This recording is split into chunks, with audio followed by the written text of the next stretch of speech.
একজন জুডিশিয়ারি ম্যাজিস্ট্রেটের নেতৃত্ব আসামিকে নিয়ে ঝিনাইদহের সশরীরে সরজমিনে প্রদর্শন করে কোথায় তিনি মোবাইলটি ফেলেছেন, 3টি মোবাইল ফেলেছেন, তা যেন দেখানো হয়।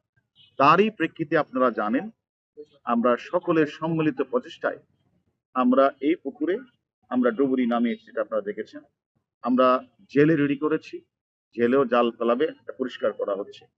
আরেকটি পুকুরও আমরা গড়ে রেখেছি। সবকিছু মিলে আমি মনে করি সাক্ষ্য আইনের যে 27 ধারার যে একটা বিষয়, যে পারিপার্শ্বিক সাক্ষ্য প্রমাণ, অর্থাৎ আমরা বাবু সাহেব অর্থাৎ কামাল আহমেদ বাবু বিজ্ঞ ম্যাজিস্ট্রেটের সামনে আদালতে যে 164 করে যে কথাটা বলেছেন, যে উনি এই যে আলামত 3টি মোবাইল ফেলে দিয়েছেন পুকুরে, সে মোবাইলটা উদ্ধার করতে পারলে আমি মনে করি মামলাটা আরো একটু পরিপক্ক হবে।